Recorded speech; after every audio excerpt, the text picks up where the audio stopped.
2006년에 개봉한 불편한 진실이라고 하는 다큐멘터리 영화가 하나 있습니다. 그 엘 고어가 나오는 건데요.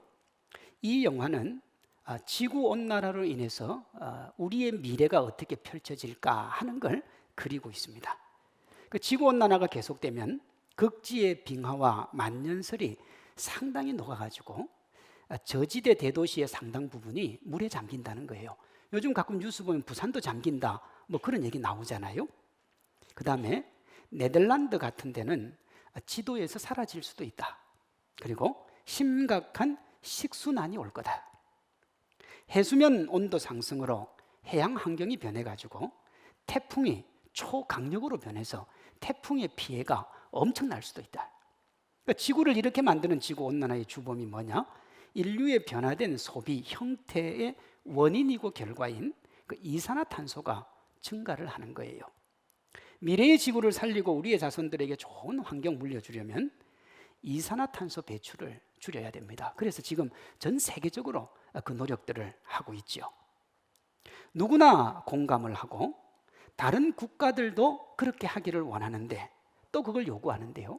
정작 자기 나라에는 이거 적용을 잘 안 해요.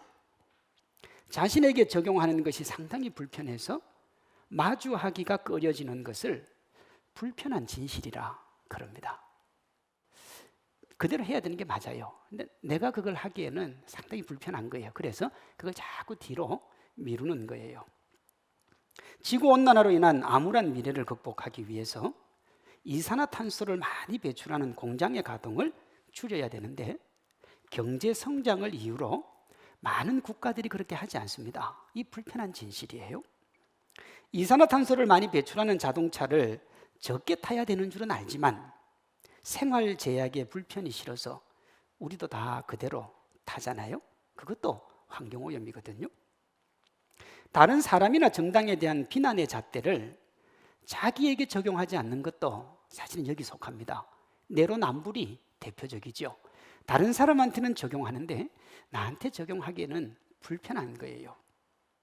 여러분, 우리가 반려견과 외출을 할 때 그 반려견의 입을 막고 대소변을 잘 정리해야 하는데 대부분 본인 반려견을 그렇게 안 하는 분들이 많아요. 제가 가끔 새벽기도 마치고 광안리 바닷가에서 저희 집까지 걸어갈 때가 있습니다. 한 40분에서 50분 정도 걸려요. 이제 걸어가다가 보면 그 바닷가 곳곳에 이 대리석 벤치 같은 게 있고요. 거기가 촉촉하게 젖어 있어요. 그 처음에 저는 그게 왜 젖어 있는지를 몰랐어요. 새벽에 이슬인가? 근데 이슬인데 너무 한쪽만 노골적으로 젖어 있기 때문에 이슬이라고 보기는 어려운 거죠. 나중에 알았는데요. 그 반려견들이 소변을 한 자리입니다. 제가 그거 알고 난 다음부터 돌 벤치 만지지도 않고 그 위에 앉지도 않습니다. 네, 참 그렇잖아요. 이 마주하기가 부담스러워요.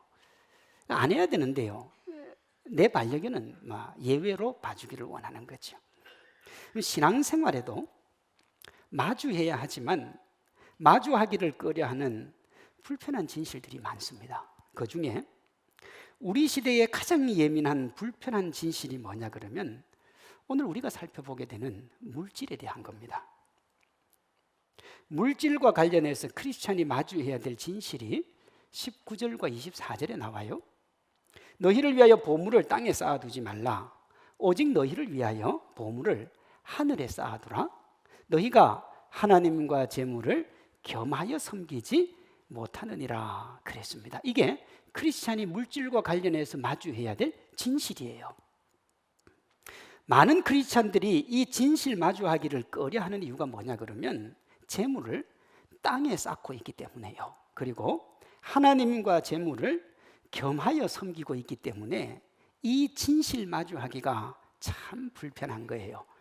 그런데 여러분, 진실을 그때 마주하면 나중에 문제가 안 생기지만 그걸 자꾸 뒤로 미루면 결국 끝에 가서 심각한 문제가 일어나요. 이산화탄소 배출로 인한 지구온난화를 외면한 결과로 실제 빙하가 녹고 있고요. 해수면이 상승을 하고 있고 예전보다 자연재해가 엄청나게 강해졌죠. 내로남불이 정치인과 국가 지도자들에 대한 신뢰를 낮추고 국가의 미래를 어둡게 하고 있습니다.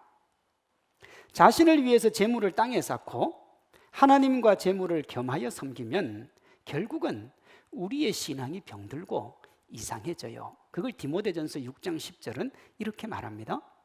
돈을 사랑함이 일반 악의 뿌리가 되나니 이것을 탐하는 자들은 미혹을 받아 믿음에서 떠나 많은 근심으로서 자기를 찔렀도다. 그래. 크리스찬이 분명한 성경적 물질관을 가지고 있지 않으면 믿음은 반드시 떠납니다. 믿음을 떠나게 돼 있어요. 욕망이 그를 욕망의 종으로 만들기 때문에 그렇습니다.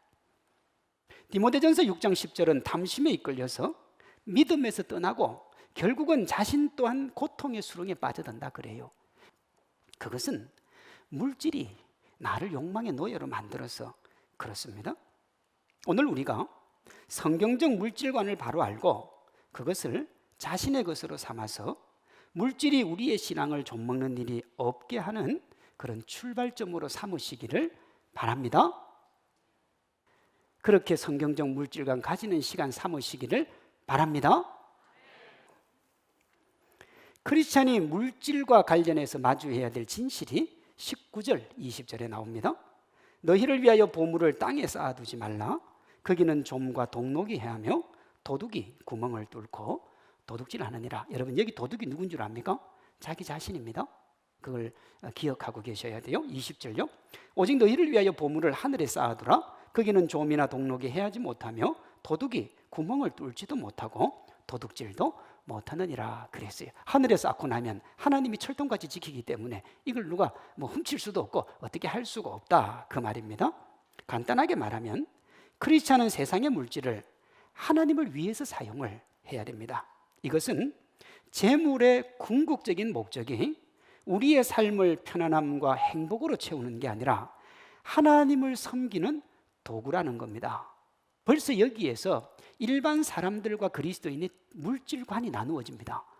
세상 사람들의 물질관은 뭐냐면 그 물질로 나를 행복하게 하고 나를 즐겁게 하고 나를 기쁘게 하는 겁니다. 그런데 성경적 물질관은 뭐냐 하면 하나님을 기쁘게 섬기는 도구라는 겁니다. 24절은 그걸 이렇게 얘기해요. 너희가 하나님과 재물을 겸하여 섬기지 못하느니라. 안타깝게도요, 대부분의 사람들이 하나님과 재물을 겸하여 섬기죠. 근데 여기 겸하여 섬긴다는 말이 참 어려운 말이에요. 하나님도 섬기고 물질도 섬기고 그 얘기가 아닙니다. 겸해서 섬긴다는 말은 하나님을 자신이 원하는 물질을 얻는 도구로 여긴다는 말이 겸해서 섬긴다는 말입니다. 여러분 우리가 조물주 위에 건물주라는 얘기 들어보셨습니까? 못 들어봤습니까? 조물주가 이 하나님을 얘기합니다. 온 우주 만물을 만드신 하나님. 그 하나님 위에 누가 있느냐 하면 건물주가 있습니다. 하나님과 재물을 겸해 섬긴다는 말이 뭐냐 하면 조물주가 내가 건물주가 되도록 도움을 주시는 분이라 그 얘기입니다. 또 하나님이 돈을 섬기는 겁니다. 신을 죽음으로 내모니가 프리드리히 니체입니다. 그 니체가 신을 죽음으로 몰아넣었다니까 하나님을 죽였다? 아닙니다. 이 니체가 죽인 건 형이상학 전체를 다 죽인 겁니다. 그러니까 현실에만 눈을 두고 살아야지 현실 밖에 거 눈 두고 살면 안 된다는 겁니다. 그런데요, 지금부터 몇 년 전에 니체가 이렇게 신을 죽였느냐, 한 130년, 140년 전에 신을 죽음으로 몰아넣었죠. 그리고 그가 위버맨시, 소위 우리말로 초인이라고 하는 이상적 인간이 나오지 않으면 인간이 돈을 하나님보다 더 섬기는 시대가 온다 그렇게 얘기했습니다. 그의 말을 한번 볼까요? 어떤 사람은 왜 거짓된 저울추를 쓰고 다른 사람은 왜 시세 이상의 보험을 든 뒤에 자기 집에 불을 지르는가 그랬습니다. 이게 130년 전 얘기입니다. 추가 거짓을 가지고 있고요, 자기 집보다 더 비싸게 보험을 들고 집에다 불을 지른답니다. 보험금을 더 받기 위해서. 상류층의 4명 중 3명이 합법적 사기를 일삼는 이유는 무엇인가? 그들을 밤낮 충동질하는 것은 재산이 불어나는 속도가 너무 더딘 것에 대한 지독한 조바심이고, 돈더미에 대한 지독한 동경과 애착이다. 전에는 하나님을 사랑해서 하던 일을 이제는 돈이 좋아서 한다 그랬어요. 니체가요. 니체가 믿음의 가정에서 자랐고 목회자의 가정에서 자랐기 때문에 이게 뭔지를 분명하게 알고 있었어요. 이렇게 돈을 사랑하고 하나님보다 돈을 더 좋아하는 사람들을 니체가 뭐라고 한 줄 압니까? 그걸 우리나라 말로 그대로 번역하면 인간 말종이라 그랬습니다. 어느 목사님의 말이에요. 목사이다 보니 여태 사람들이 나를 찾아와서 털어놓는 죄의 고민이 가지가지이다. 죄라는 죄는 다 들어있다. 그러니까 자기가 성도들이 자기에게 와서 죄에 대해서 얘기했는데 이 세상에 있는 모든 죄를 다 얘기하더라는 겁니다. 하지만 이렇게 말한 사람은 한 사람도 떠올릴 수 없다. 목사님, 제 자신에게 돈을 너무 많이 씁니다.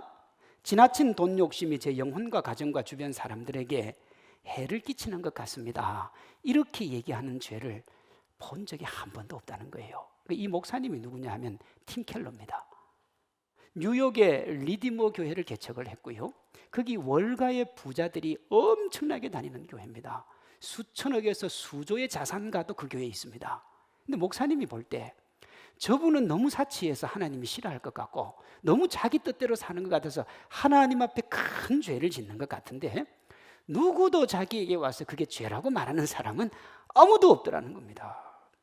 목사님이요, 돈에 중독이 되어 돈을 섬기면서도 누구도 그것이 문제가 되는지 모르는 이유를 이렇게 말했어요. 물질이 스스로 자기 마음을 보지 못하도록 눈을 멀게 만들기 때문이라 그랬습니다. 물질이요, 다른 것을 보지 못하게 만드는 가장 큰 역할을 하는 게 뭐냐? 자기 합리화와 자기 정당화라는 겁니다. 나는 괜찮은 거예요. 너는 안 돼도 나는 괜찮아요. 소비와 소유를 자기 정체성의 척도로 삼는 우리 시대의 자화상입니다. 돈을 최고로 여기고 거기에 자기 합리화와 정당화라는 체면을 걸면 누구도 거기에서 빠져나올 수가 없습니다. 물질주의에 빠진 자신도 하나님도 못 보는 거예요. 성경은 이것을 이렇게 말해요. 돈을 사랑함이 일반 악의 뿌리가 되나니 이것을 탐내는 자들은 미혹을 받아 믿음에서 떠나 많은 근심으로서 자기를 찔렀도다. 처음에 믿음에서 떠나면 행복할 것 같죠. 왜? 하나님이 나를 성가시게 구니까. 그런데요, 결국은 자기가 또 자기를 성가시게 굴게 되어 있어요. 왜냐하면 끝이 없는 욕망의 탐심을 발동을 시키고 나면 이게 멈추지를 않아요. 멈추지를. 호랑이 등에 올라탔다는 말이 그 말입니다. 욕망이라는 게 뭐냐 그러면 가져도 채울 수 없는 갈증, 그걸 욕망이라 그럽니다. 더 많이 가져야 돼요. 그래서 더 많이 줘요. 그러면 더 많이 소비하죠. 더 많이 소비하니까 행복해야 되는데 행복하지 못해요. 만족하지 못해. 왜? 더 많이 또 소유해야 되고 또 더 많이 소비해야 되기 때문에 그렇습니다. 그렇게 자신을 규정하는 소유와 소비로 채워지지 않으니까 근심은 가실 길이 없어요. 좀 더. 여기에 그의 근심을 하나 더 하는 게 있는데 소유와 소비가 하나님의 거라는 거예요. 자, 여러분 보세요. 이게 다 내 거예요. 내가 다 가지고 있어도 근심이요, 걱정이 태산인데 그걸 하나님하고 나누려고 그러니까 이게 또 허용이 안 돼요. 그래서 누굴 떠나느냐? 하나님을 떠납니다. 떠나지요.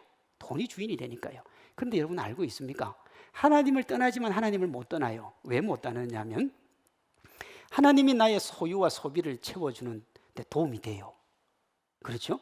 그러니까 하나님을 못 떠나요. 돈을 얻는 도구로 하나님을 곁에 두는 거예요. 이게 뭐냐? 하나님과 재물을 겸하여 섬기는 거예요. 그런데 예수님이 뭐라고 하시느냐 그러면 하나님과 재물을 겸하여 섬길 수 없다 그랬어요. 하나님과 재물을 겸하여 섬길 수 있다와 없다를 가르는 것은 하나님과 물질을 대하는 마음의 자세입니다. 자세요. 21절은 그걸 이렇게 얘기해요. 네 보물이 있는 그곳에 내 마음도 있느니라. 그래서 마음의 문제예요. 그가 물질을 어떻게 쓰는가 보면 그의 마음이 어떤지를 알고요, 그의 신앙이 어떤지를 알 수 있다는 거예요. 이렇게 19절 20절을 다시 보면 보물을 땅에 쌓는 사람은 마음이 어디에 있느냐? 땅에 있습니다. 땅에 있다는 것은 자신을 위해 물질을 필요로 한다 하는 의미가 돼요. 이런 이들은 자기를 정당화하고 합리화하기에 바쁩니다. 돈이 자신의 욕망을 채우기 위해 있다고 여기는 거죠. 그러면 어떻게 되느냐? 믿음에서 반드시 멀어지게 되어 있습니다. 마태복음 19장에 부자 청년의 비유가 나옵니다. 누구보다도 하나님을 잘 믿는 청년이었어요. 자, 네가 율법을 지켰느냐, 이웃을 사랑했느냐, 예배를 드렸느냐 물어보니까 이 청년이 안 한 게 하나도 없어요. 예수님이 너무 좋았어요. 신앙생활 너무 잘하니까. 그래서 이렇게 얘기합니다. 네 소유를 팔아 가난한 자들에게 주고 나를 좇으라. 이건 다른 거 다 했으니까 이제 물질만 팔아서 가난한 사람들에게 주고 주님 따르면 최고의 제자가 됩니다. 그런데 이전까지 그렇게 당당하던 이 청년이 얼굴빛이 흙빛으로 변하고 당황을 합니다. 그 이유를 마태복음 19장 22절은 이렇게 얘기해요. 그 청년이 재물이 많음으로 이 말씀을 듣고 근심하며 가니라 그랬습니다. 많은 재물로 다른 사람을 돕는 것이 좋은 일이고 그것이 영생으로 이어지는 일인데 왜 이 청년은 근심을 했습니까? 바로 이었어요. 예수님이 낙타가 바늘기로 들어가는 것이 부자가 하나님 나라 들어가는 것보다 어렵다는 말은 바로 이어서 합니다. 근데 이 말씀을 있는 그대로 받으면요, 낙타는 절대 바늘기로 못 들어갑니다. 절대 못 들어가요. 그러면 부자도 절대 천국 못 간다는 소리입니다. 말씀 그대로 하면. 근데 그 뜻은 아니죠. 이 말씀을 그대로 받았던 사람이 누구냐 그러면 지금 삼성 이재용 회장의 할아버지인 이병철 회장입니다.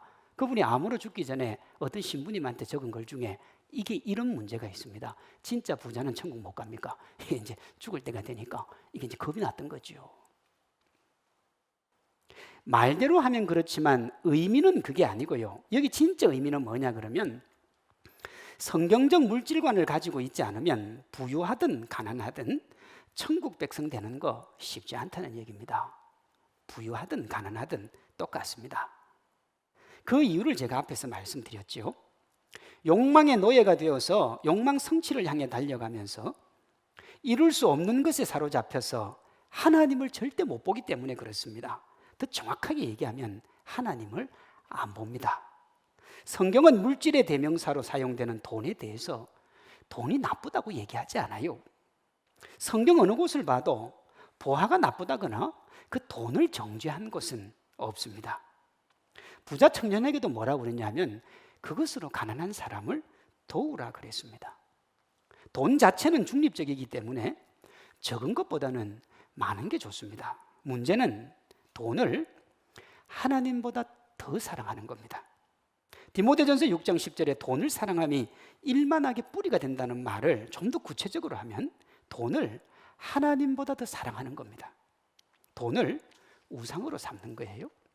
그러면 물질의 지배를 받게 되고요, 인격과 인간성이라는 게 상실됩니다. 돈이 문제를 일으키는 곳을 한번 보십시오. 거기에는 인격도 없고 인간성도 없습니다. 오직 욕망만 가득하고요, 돈이 모든 걸 얘기합니다. 그래서 진흙탕에서 싸워도 최종적으로 돈을 가진 사람이 승자가 되는 이런 말도 안 되는 현실이 우리 사회에서 펼쳐집니다. 그런데 인류 역사에서 가장 이 돈으로 살아가는 사회가 어떤 사회냐? 지금 우리가 사는 사회입니다. 우리 사회를 조금 수준 있는 말로 소비 사회라 그럽니다. 우리가 알뜰 소비, 무슨 규모의 소비, 별얘기 다 하잖아요. 그러니까 소비 사회입니다. 그 말의 의미가 뭐냐면 어떤 사람이 소비하는 것이 그 사람의 가치를 평가하는 척도가 되는 거예요. 예를 들었어요. 그가 무슨 옷을 입고 다니는지, 그가 어떤 가방을 들고 다니는지, 그가 어떤 차를 타고 다니는지, 그가 어떤 집에 살고 있는지가 그 사람의 사회적 지위와 인격의 척도가 되는 겁니다. 참 그렇지 않잖아요. 여러분, 그런 데 산다고 해서 반드시 그 사람이 인격적이고 멋지고 아름답지는 않은데 우리 사회는 그렇게 봅니다. 그러니 어떻게 되느냐? 명품이라는 것들이요, 이유도 없이 가격을 올리는데 그게 소비가 됩니다. 제가 전에도 말씀을 드렸는데 진짜로 우리에게 필요한 가치 있는 것은 전부 공짜입니다. 공기도 공짜고 태양도 공짜고 물도 공짜고 다 공짜예요. 이 소위 명품은요, 없어도 되는 거예요. 그런데 가격을 올려요. 거기다가 프랑스나 이 이탈리아의 명품들이 우리나라는 자기 나라보다 가격을 더 올립니다. 그런데도 뭐 100m, 200m 줄을 서서 사가요. 왜 그런 줄 압니까? 소비 사회거든요. 그가 어떤 걸 가지고 있느냐가 그 사람의 정체성을 나타내는 시대. 그럼 그거 살려면 어떻게 해야 되느냐? 돈이 많아야 돼요. 많을수록 좋지요. 이것이 삶의 목표와 방향인 이들은 땅에 보물을 쌓는 사람이고요. 19절은 그들의 삶을 도둑 맞은 인생이라 그랬습니다. 도둑이 구멍을 뚫고 도둑질하느니라. 그러니까 자기 인생을 누가 도둑질하는 거예요? 자기가 도둑질하는 겁니다. 자신은 살았다고 당당한데 실제는 뭐냐? 하나님 눈에는 벌거벗은 임금님입니다. 돈을 어떻게 벌고 무엇을 위해 사용하느냐에 대한 분명한 목표와 방향이 없으면 돈은 축복이 아니라 저주가 되는 거예요. 돈을 어떻게 사용하는지를 보면 우리의 마음이 어디 있는지 알 수 있다 그랬잖아요. 20절에 따르면 보물을 하늘에 쌓는 사람은 마음이 하늘에 있는 사람입니다. 땅에 보물을 쌓지 말고 하늘에 쌓으라는 것은 돈을 대할 때 청지기 자세를 가지라는 겁니다. 내게 물질이 있어도 그것은 내 것이 아니라 이 땅에서 하늘에 쌓으라고 하나님이 내게 맡기신 것임을 인정하는 것이 청지기 자세고요. 이것이 성경적 물질관입니다. 자신을 위한 물질에서 예수님의 영광을 위한 물질로 옮겨가는 것으로 욕망을 예수님으로 대체를 하는 거예요. 원래는 욕망의 자리에 예수님을 딱 두시는 겁니다. 그렇게 사는 게 성경적 물질관이에요. 문제는 앞에서 살펴본 것처럼 돈 자체를 나쁘다고 하지 않지만 그게 참 쉽지가 않다는 거예요. 사람이 돈 가지면 이상해집니다. 자신이 어려울 때는 남을 돕다가요, 돈을 가지면 형편이 나아지면 인색해지는 경우도 적지가 않아요. 그 중심에 물질을 대하는 태도가 있습니다. 어떤 분들은 이렇게도 얘기해요. 돈이 없어서 그렇지 내가 만약에 돈만 있으면 나누고 베풀고 섬기며 살겠다. 정말 그럴까요? 그러면 돈 많은 분들을 보면 알아요. 오늘날은 돈이 돈을 벌지요. 부자가 더 돈을 많이 버는 구조가 되어 있습니다. 이분 말대로라면 돈이 있는 분들은 내어놓는 게 맞아요. 얼마 정도 내어놓는다고 해서 그분들이 먹고 사는데 지장이 없습니다. 그런데 현실은 어떠냐? 참 어려워요. 어렵습니다. 이것이 얼마나 그런 말이 말에 불과한지를 보여주는 거예요. 제가 그렇게 말하는 분을 폄훼하는 게 아닙니다. 어떻게 돈을 벌고 무엇을 위해 쓰겠다는 목표와 방향을 정하지 않으면 돈이 내 마음을 그렇게 하도록 두지 않는다는 말입니다. 그러니 보물을 땅에 쌓느냐 하늘에 쌓느냐 하는 것을 가르는 것은 내가 돈을 얼마나 많이 가지고 있느냐 적게 가지고 있느냐가 아니라 그 물질을 대하는 태도, 물질관에 달려 있습니다. 이런 거예요. 우리나라에 와서 순교를 하다가 돌아가신 외국인 선교사님들이 무덤이 있는 곳이 양화진입니다. 그곳에 100주년 기념교회가 있어요. 이 교회를 개척하고 부흥으로 이끌고 지금은 은퇴한 분이 이재철 목사님이라는 분이에요. 그분의 누나가 고은아 권사님 알죠? 연예인 중에 유명하신 분. 그분이 이런 간증을 했습니다. 대학을 졸업하고 1974년 26살에 사업을 시작합니다. 당시 이분이 하려던 사업이 경쟁자가 누구였느냐? 재벌 대기업하고 경쟁을 해야 돼요. 그러니 여러분 한 개인이 재벌하고 경쟁을 할 수가 없잖아요. 1974년에. 그래서 이렇게 기도를 합니다. 하나님께서 이 사업을 할 수만 있게 해주신다면 제가 버는 돈으로 평생 하나님의 영광을 드러내면서 살겠습니다. 그랬어요. 그런데 거의 불가능에 가까운 그 사업을 따내고 이후에 항공, 운수, 출판, 미디어 그 다양한 사업을 하고 정말 돈을 많이 법니다. 29살이던 1977년 당시 서울 반포 아파트 40평 한 채 값이 얼마였느냐? 800만 원이었다 그래요. 지금은 30억에서 40억 합니다. 800만 원. 그런데 그때 모든 경비를 제하고 하루에 번 돈이 1200만 원이었다 그래요. 그러면 이틀 벌면 지금 반포 아파트 세 채를 사는 겁니다. 이틀 벌면. 참 놀라지 않는 건 뭐 그런 세계를 우리가 모르기 때문에 그런 거 아니겠습니까? 요즘으로 하면 정말 부자죠. 그래서 이분이 뭐라고 하느냐 그러면 나를 위해서 원 없이 썼다 그래요. 좋은 아파트 사고 외제차 굴리고 그때 골프 치고 다녔다고 그래요. 1970년대. 그렇게 멋지게 산 때 소유와 소비로 자신의 가치를 한껏 드러낸 시간에 그 먼 뒷날 그 시간들을 되돌아보면서 이분이 이렇게 얘기합니다. 그때야말로 지난 나의 인생 여정 중에서 가장 부끄럽고 수치스럽게 살던 시기였다 그래요. 이분은 여기서 한 걸음 더 나가서 풍요로운 삶의 때를 자기 인생을 탕진한 때라 그래요. 내가 내 인생의 가장 귀한 황금기를 그렇게 허망하게 탕진한 이유는 왜 탕진했겠어요? 크리스찬으로서 다른 물질관을 가지지 못했기 때문에 내가 그렇게 살았다는 거예요. 내 마음대로 써도 되는 줄 안 거예요. 그래서 여러분 이분이 나중에 신학교에 가서 목사가 되고 지금은 한국교회에 존경받는 몇 안 되는 목사님입니다. 그 창에 한 평에 100만 원이 안 되는 집을 사서 거기 나와서 살잖아요. 그런데 이분이 교회 개척을 할 때 그 사택이 자기 집이었어요. 그런데 그걸 교회에다 주고 왔어요. 다르죠?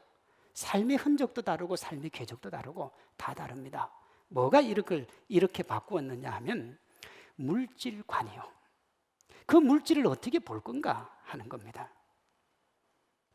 많은 물질을 가지는 것보다 훨씬 더 중요한 것은 성경적 물질관을 가지는 겁니다. 아무리 잘 살아도 누구나 부러워할 만한 삶을 살아도 청지기 자세의 물질관을 가지지 않으면 삶은 도둑맞고 개인은 후회를 하게 되어 있습니다.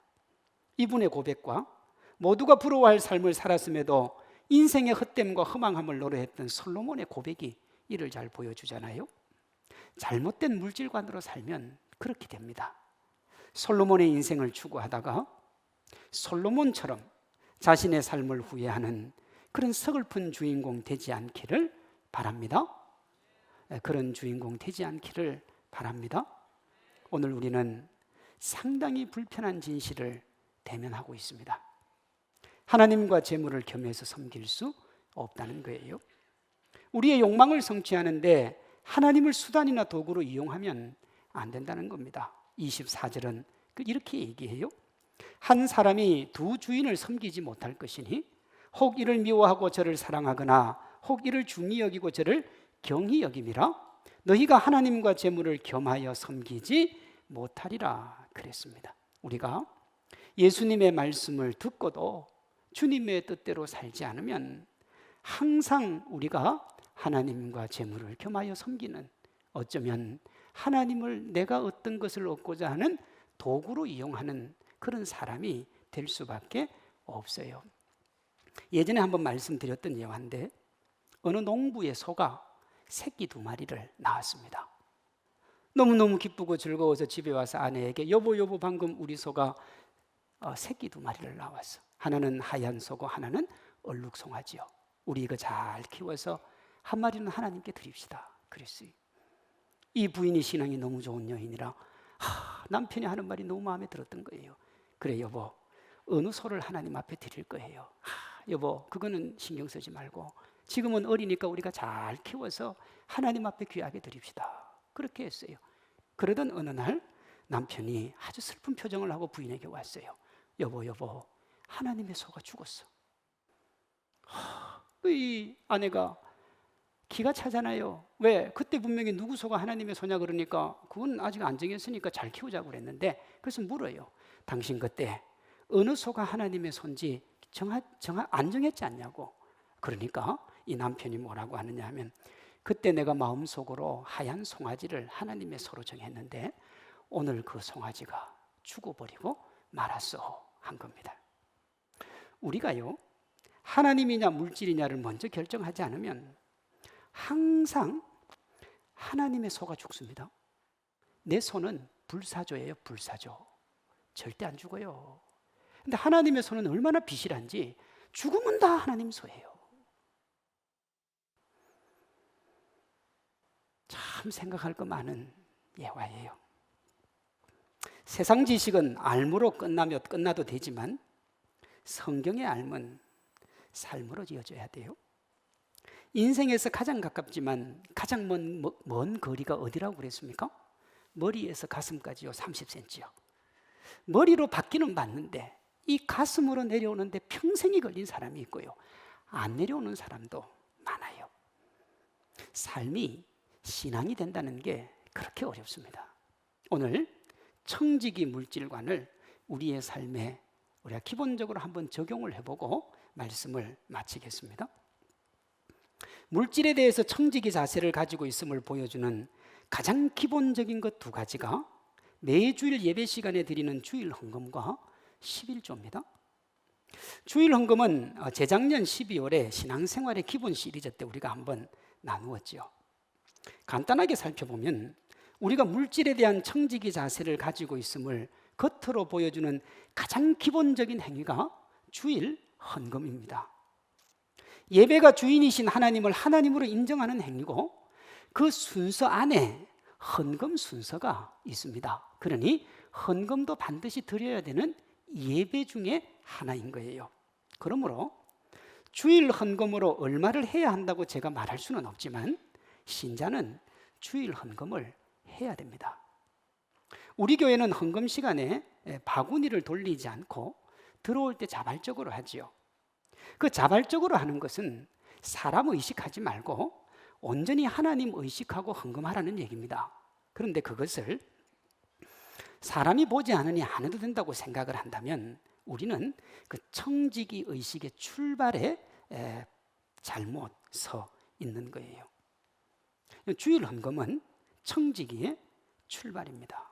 제가 앞에서도 말씀을 드렸습니다만 우리 교회 재정이 더 필요해서 제가 이 말씀 드리는 게 절대로 아닙니다. 진심으로 우리의 믿음과 신앙을 위한 목사의 권면인 겁니다. 주일 헌금에 대한 결단으로 자신이 청지기임을 하나님께 보여드리시기를 바랍니다. 재물을 청지기 자세로 대하고 있음을 보여주는 기본적인 다른 하나가 11조입니다. 구약에는 11조에 대한 규정이 분명히 있고 그것 하지 않는 것을 도둑질이라 그랬습니다. 말라기 3장 8절이요. 사람이 어찌 하나님의 것을 도둑질하겠느냐? 그러나 너희는 나의 것을 도둑질하고도 말하기를 우리가 어떻게 주의 것을 도둑질하였나이까 하는도다. 이는 곧 11조와 봉헌물이라 그랬습니다.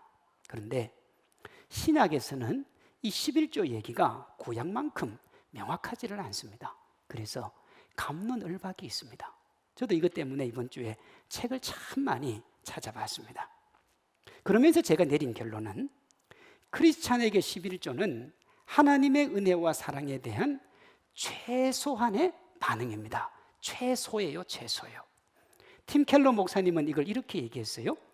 구약 사람들보다 훨씬 더 하나님의 사랑과 은혜를 누리는 우리가 구약 사람보다 헌금 비율이 낮으면 문제가 되지 않겠습니까? 라고 이야기를 했습니다. 여러분, 가장 기본에 대한 게 11조입니다. 그 위에 내가 하나님께 받은 은혜와 사랑을 나누는 것이 있어요. 물질의 각자의 신앙과 인격을 담는 것이 성경적 물질관인 청지기 정신입니다. 청지기에게 중요한 것은 주인이 얼마를 맡겨줬든지 그것을 주인의 뜻에 맞게 잘 사용을 하는 겁니다. 여러분, 돈이라고 다 같은 돈 아닙니다. 제가 전에도 말씀드린 것 같은데 저는 11조든 감성금이든 뭐든 할 때 저에게 있는 것 중에 제일 깨끗한 돈을 합니다. 그래서 돈이 가끔 생기면 깨끗한 건 따로 빼놓습니다. 다음 달 11조로. 그럼 지저분한 돈이나 깨끗한 돈이나 가치는 똑같을 수 있어도 그 마음에 있어서는 이미 전혀 헌금의 자세나 모든 게 달라지는 겁니다. 그렇게 우리가 주님 앞에 우리의 마음을 드리고 우리의 신앙을 드리고 우리의 생명을 드리면 이 본문 이후에 나오는 게 뭐냐 그러면 너희가 먹고 마시고 입는 것에 대해서 염려하지 말라는 말이 바로 나옵니다. 그건 이방인들이 구하는 거라는 거예요. 너희가 하나님의 나라와 하나님의 영광을 위해 살면 내가 너희에게 덤으로 세상 것을 주는데 그 덤의 기준이 누구냐 그러면 솔로몬이 세상에서 누렸던 것 그거 주겠다고 합니다. 집에 가서 한번 보십시오. 하나님이 우리에게 너무너무 많은 것들을 주고 싶은 거예요. 차고 넘치도록 주고 싶습니다. 그런데 우리가 기본적인 성경적 물질관을 가지지 못하기 때문에 거기에서 스톡이 탁 걸리는 겁니다. 사랑하는 성도 여러분, 건강한 헌금 생활로 자신의 성경적 물질관을 하나님께 보여드림으로 그 이상의 축복 받아 누리는 신실한 하나님의 사람들 되시기를 주님의 이름으로 축원합니다.